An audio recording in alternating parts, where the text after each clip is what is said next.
is Parenting for the Everyday, a podcast dedicated to meeting parents in the trenches of parenthood. We explore how our faith fits into our parenting. With the help of our guests, we are seeking practical tips on how the gospel can speak into our day-to-day parenting. From the easy stuff to the hard stuff, we want to talk about it all. This is Parenting for the Everyday. I'm Holly Dyke-Andrew. And I'm Becca Alvarez. And today we are talking about puberty. Dun, dun, dun. Preteens, tweens, like how do we get ready? And disclaimer, spoiler alert, I'm not the guest because I feel like I'm living it and I still don't know what I'm doing. So we still don't have an expert. We had to call someone else in. We are joined by Whitney Heightmeyer, mom to 4, 3 are which are in this stage. Would you maybe almost all 4? I mean, we're right in the thick of it. In the thick, yeah. We're in the thick. I mean, my Some oldest are coming out the other end. Well, I don't think you ever Maybe let's not use that verbiage. Feels like. Hence why I am not the expert on this podcast. I mean, I've got my 16-year-old girl. So she's like on the other end of it, but still in it. Yeah. And then 14-year-old boy, he is in it. Like man voice and the whole thing. Shaving the mustache, all the things. I'm not ready for that. I can't do Their legs get really hairy. We're getting ahead of ourselves. Yeah, you're getting ahead. And then I do have a 12-year-old, Mr. Fly. And then I've got my 10-year-old who... You're right on the cusp again. We're going to keep him as 10 as long as possible. So I'm excited. I'm excited to talk about things that we can do to prepare our hearts, our homes, and everything as we kind of go into this awkward stage for them, but also maybe a little bit for us. It's a little awkward for us sometimes. So let's dive into it. Let's do it. So Whitney, what are some of the biggest challenges that parents face during the preteen years? First 2 things that come to mind, body odor and mood swings, because they come in fast and they're both pungent. Yeah, and I'm talking like body odor, the kind of body odor that you roll down your windows and are gagging.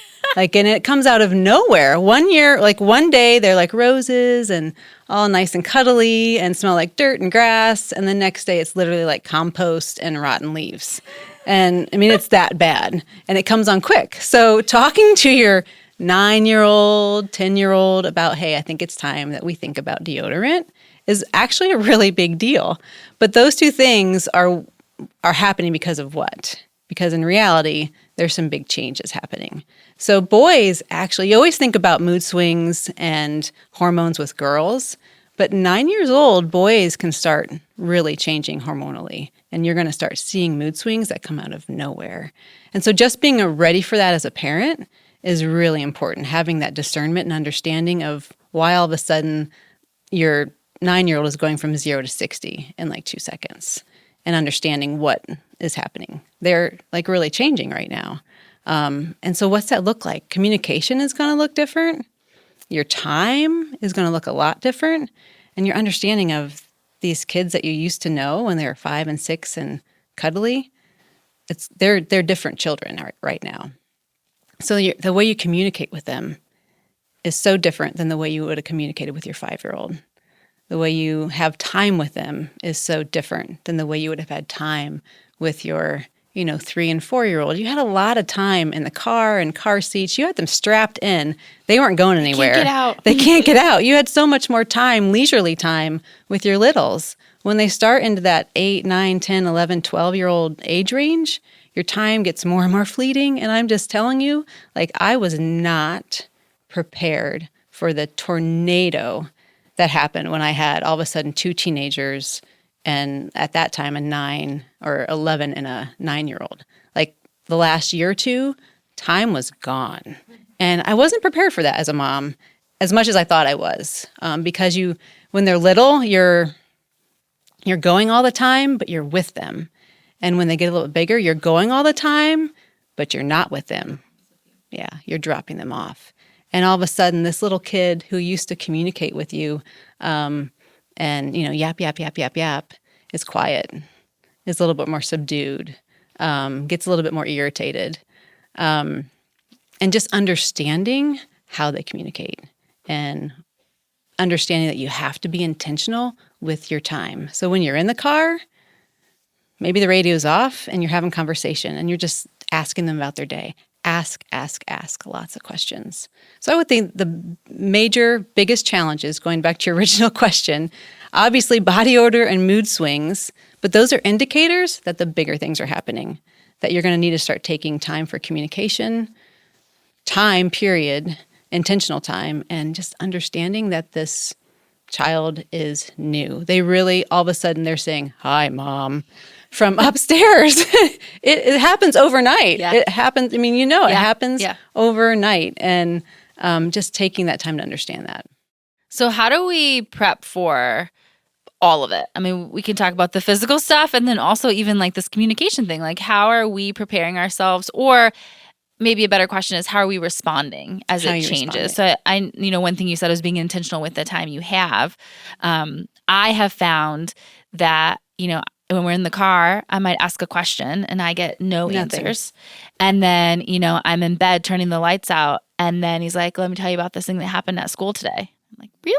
Then you're exhausted. Right now is the time? We're going to talk about it." Perfect. So, yeah, just how do we kind of prepare our hearts and our minds to take advantage of those situations, to be looking for them? I don't know. I think it's just being aware is the one thing. When you start to see those changes, is being aware that you need to be more intentional. And the fact that he says, "Okay, now I want to tell you about my day at school," and it's 10 o'clock at night or 9:30, whatever time it is, you say, "Okay, let's sit down and have it." You do say okay. You do say okay. No. And also knowing, like, understanding your child. Like, I have, I did, just pre-disclosure, I did speak with all my children, so they do know that I'm speaking about them today, and they're comfortable with it, and they understand. But my daughter, she will tell me everything. However, the real stuff, like deep down hard stuff, she'll hold on to it for about 2 weeks.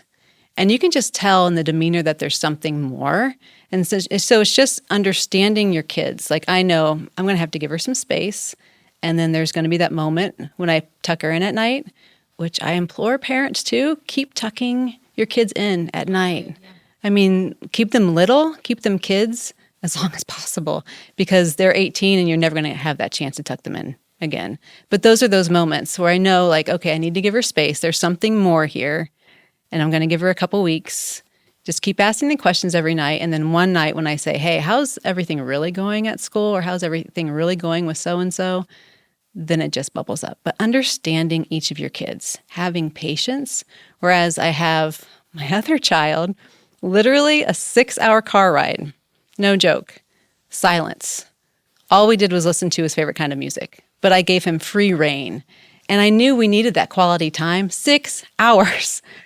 No talking. It was just listening to classic rock. Oh, man.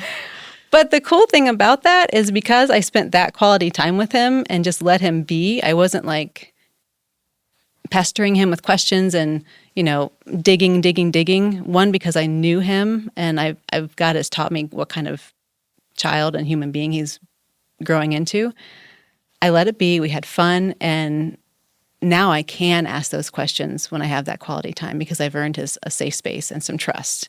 Does that make sense? Oh, yeah. No, that's good. And like my other one, I know, like, talking about change and just communication is the other change that happens is your 5-year-old will come up and cuddle with you and want those hugs. And all of a sudden they're 12, 11, 13, however old they are. And, they don't quite want those hugs anymore. But when I sit one-on-one with him and watch a show, he's right on top of me. And so it's making those moments happen and letting go of the little first grader that used to like come up and run and grab your knees, letting go of that, being thankful for it, but knowing you have something new to nourish and to cultivate. Man, it seems like, too, some of those things, especially if you're not necessarily prepared for them, it would be so easy to take it personally. Yes. To feel like something that you did or didn't do or, and what I'm hearing you say is that it's all the changes going on inside of them. And it's more important as the parent to not take it personally and to just give them the space and try to relearn who they are, which feels like it could be such a challenge if it's from one day to the next, a whole different child. It is. Yeah. And that's why you need to give yourself grace too, because another disclosure, I have not done this perfectly.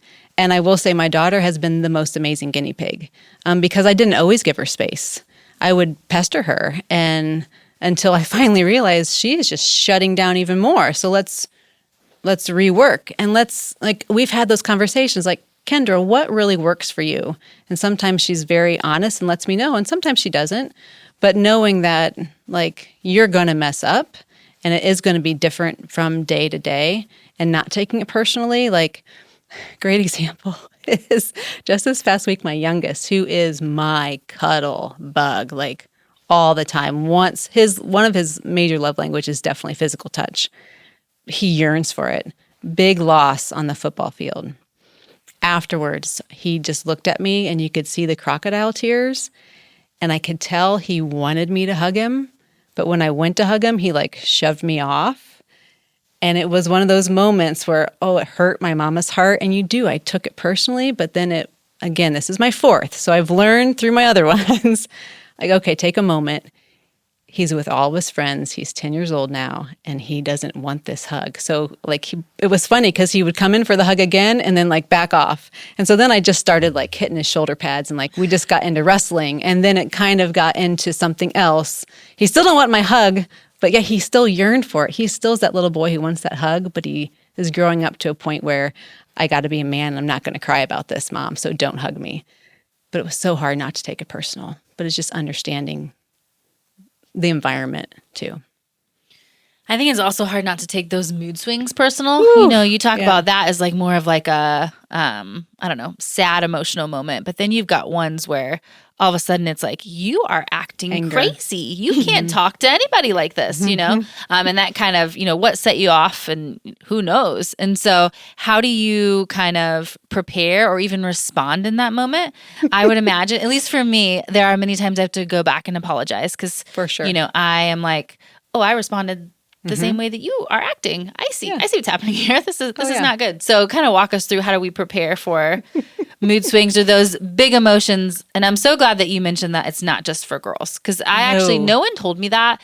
And my oldest is a boy. And so I was very caught off by like we still had such strong emotions. And so, how do you prepare? How do you walk through that season? You throw something right back at them. Great.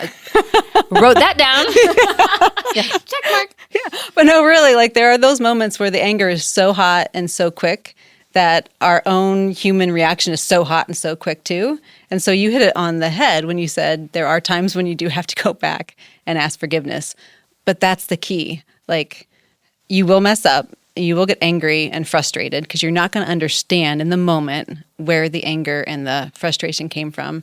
But the beauty is going back and having that communication with the child creates an understanding and a safe space. Like, those are the rhythms in your home that start to create safe spaces and understanding. So when that 0 to 60 happens again, you're like, little off the handles. Let's take a moment. Why don't you go upstairs? Mom's going to go outside. We'll reconvene in 5 minutes. Yeah. But you wouldn't be able to do that unless you created that rhythm of safe and reliability. Yeah. When you mentioned, too, that time is fleeting at this point. Once you're getting to kind of 9, 10, 11, 12, they're spending a lot more time at school. They're spending a lot more time with coaches. They're spending a lot more time with friends. And so how do you balance – this is a twofold question. One, how do you balance the new sought-after independence of preteens? And then with that independence comes peer pressure. So how do you kind of keep track of that and empower your kids to be resilient against that? And then I guess also, how do you create a graceful space for when they mess up or when they're hurt? Right. No, that's a good question. Again, it comes back to those safe, reliable rhythms in your home where you've created a safe space. But your kids, like, let's take it back a second. They are 9, 10, 11. Let's go more to the 11, 12, 13. They are yearning for that next step of independence. Their minds are already, my 14-year-old researches cars all the time. So they are yearning for that independence. They're yearning for, that next cool pair of shoes, those things that they are wanting to do themselves. And so how do we create that within boundaries?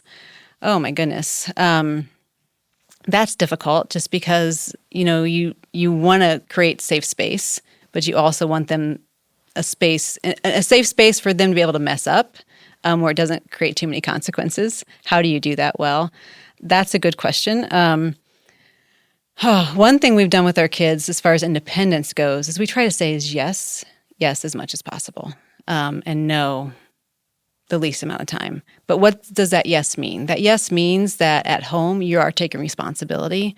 It's fun to create chores when they're little. When they're older, make the chores bigger. My kids they did all of our yard work all summer. We did none of it. Like I literally did shears for the first time like a week ago. It was wonderful. But because of that independence or that responsibility that they had the independence they had a set amount of money they could spend it on whatever they wanted, like that new pair of shoes. So it's creating that independence. But then again, like you said, the independence, they not only have new coaches, but they have more friends. They're around their friends more often.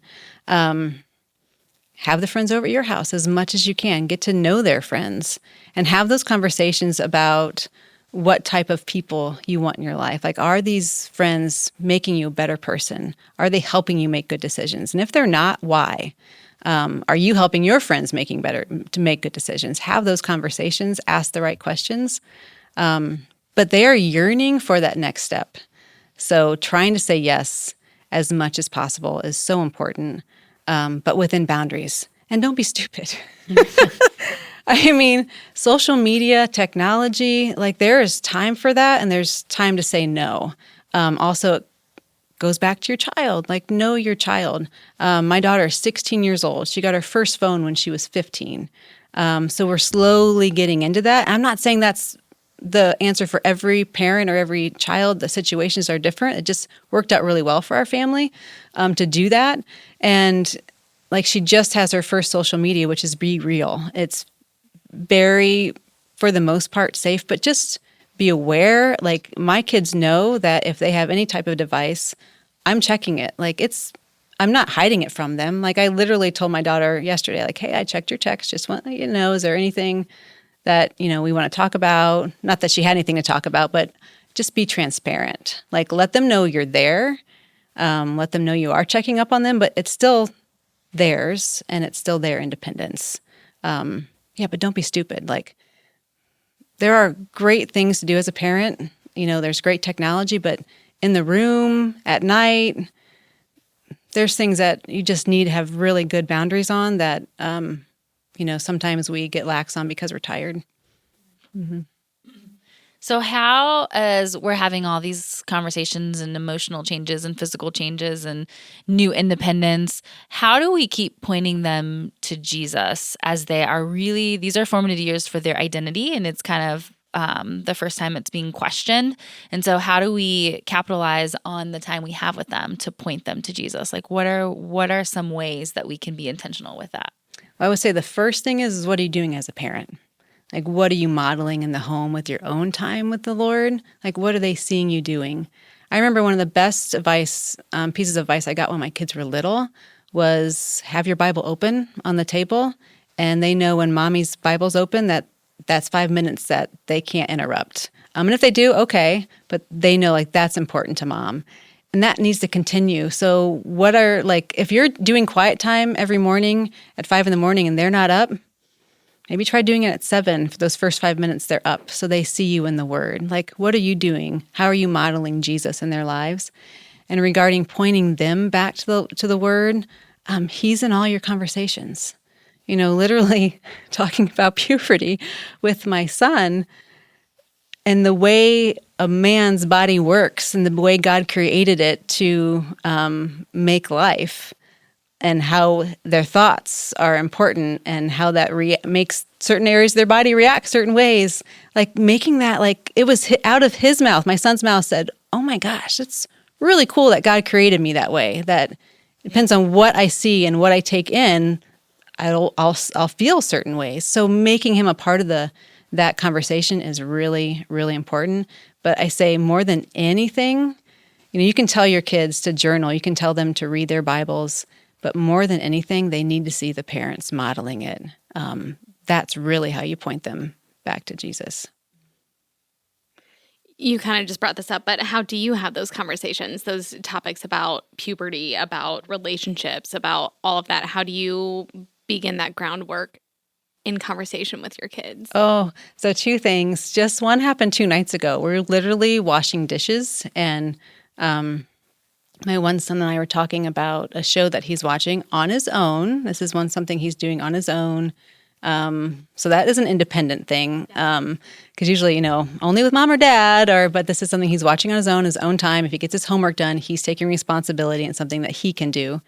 And we were talking about, like, are there times in the show where you have to bounce your eyes, or are there things that you have to watch for? And they were literally like washing dishes, and our whole conversation was about how, as a boy, you struggle with having to bounce your eyes. And he was thankful that this show was none of that, and how it's so often not the case. And so often he doesn't get to watch a lot of shows because that's not often the case. So having those conversations, but also the relationships. That's the thing. Like, you have those little crushes, like when they're in kindergarten or first grade, and then all of a sudden, like 9, 10, 11, 12, 16, things get, like, the feelings get bigger. The feelings get so much bigger. And there was one time specifically where one of my sons sat across from me at the dinner table, again, taking the time, being intentional about time, and realizing this is a moment. I'm going to sit. I'm not going to get up and clean after dinner. And he sat there with, we're talking like bucket-sized crocodile tears, and shared how his best friend liked the girl he liked, and she liked him back. And she told them all at recess, and how badly it hurt him. And I think one thing to do that's so important as a parent is to just listen. And so often, especially with that, and even with like puberty and stuff, like things they struggle with in their thoughts, you just want to fix it. You want to fix it and be like, oh, that's just, normal. And usually it is, but you just want to fix things. But oftentimes they just need to talk. And so just sitting there and listening and hearing him just pour out his heart. And I'm thinking, I'm dying inside as a mom. Like, he was so heartbroken. But then, like, asking him, so not only listening, but then asking him how it made him feel. Like asking my daughter, like, whatever crush or friend she has going on relationship-wise, like, how are they making you feel? What do you think your motive is in pursuing them? Asking those kind of questions and understanding, like, where the hurt comes from is so helpful. So I would say taking the time to listen and taking the time to ask good questions and not trying to fix it. I think that's really important. Yeah, it is so important, and I always have to remind myself, because my nature is to fix it, or to, oh my goodness, to want to solve the problem, and that you're going to lose the space, because all of a sudden that's not a safe space anymore, because they're not looking for that. So I think that's super good wisdom.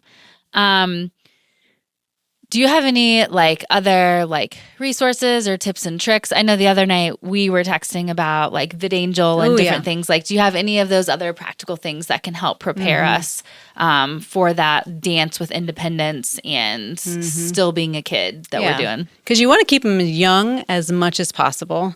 But again, like I said, they're ready for that next stage. And as a parent, it's kind of fun. Like, oh, we can, watch Ghostbusters together. But Ghostbusters is a little bit more. Can I say the word sexy? It is. This is what happened. More sexy than we thought. I wanted to watch Ghostbusters, and so Whitney had said a while ago, she told me about this program. And so I was like, okay, I looked up the reviews, and it was too much stuff in Ghostbusters. And I was like, I am not comfortable with all of this. It's actually really sexy. It is. And so, tell them. Yeah, VidAngel is a subscription. We got onto it probably 5 or 6 years ago. And basically you can almost, not all movies and shows are on it, but quite a few are. And you can also request if there's something you really want to watch.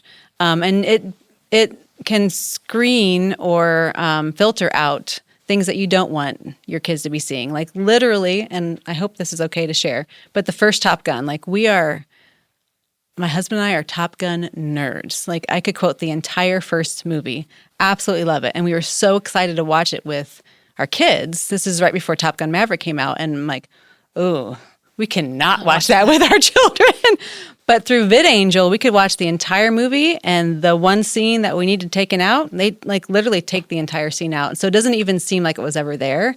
And it didn't affect the storyline, much at all. You can take language out. So that was a way for us to experience something older with our kids, give them a little bit more independence in something, that their friends may be watching or culture may be watching, and then be able to enjoy, which Top Gun Maverick is a great movie through and through. Well, and I liked it because, like you said, it's not that awkward, like, oh, where's the remote? Let me fast forward. It's really like, oh, it's like you don't even know that was in there. Yeah. And the story is still the same. The same. I thought that was cool. And we used to have, when the kids were little, we used to have code words. Because remember that little song, Be Careful Little Eyes, What You See? Like, that's real. And that continues. I mean, now my husband and I, we're been married 20 years, we still have to watch and be careful what our little eyes see. And so don't take that for granted either. All of a sudden, they see it all everywhere. No, in your home, make it a place that this is important. And so we used to have this code word when they were little. We used to say Ellen, and they knew to cover up their eyes. And we would say crackers when they could uncover their eyes. And so establishing those, I would like to know more about where these code words originated. Well, Ellen is a middle name in our family, and crackers they came up with. I let them choose crackers. That's cute. Yeah. But those are those things that establishing those rhythms where they know, okay, home is a safe place, but we can still have fun. And there's a reason why. Like, why do we do these things? Always point it back to whose we are and who we are loving and who we are honoring.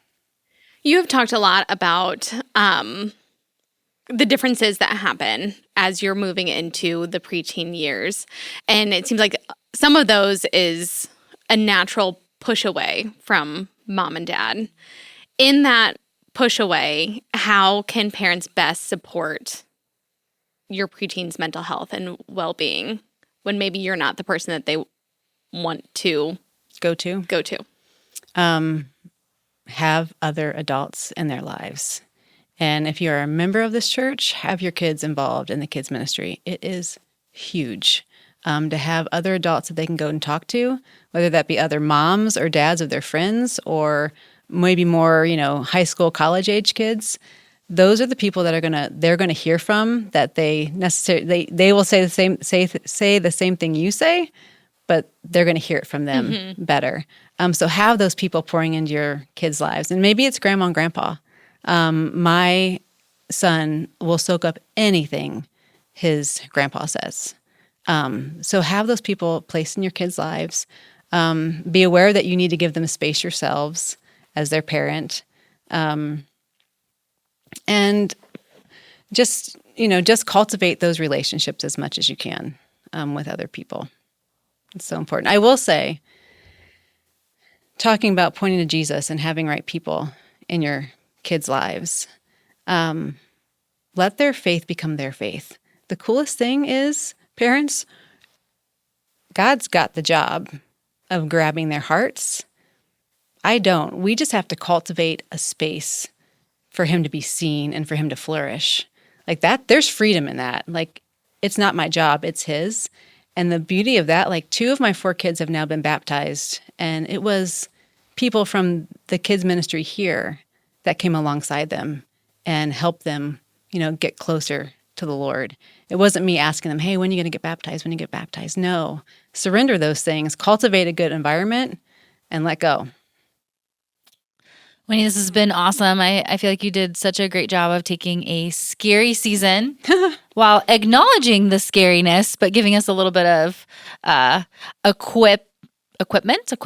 What's the word? Equipping us. All of those. Equipping, okay, great. Deodorant. Yeah. Is important. To kind of walk through and be prepared to enter that season, and just to be able to, instead of look at it as a scary season, to be able to find the joy in the way that your kids are growing and how God has them from one season to the next. Because you can enjoy the teenage years. You really can. Yeah. They're beautiful. Yeah. So thank you, friends. It's really been a gift. Thanks for having me. Thanks, Whitney. This has been Parenting for the Everyday. Tune in next time.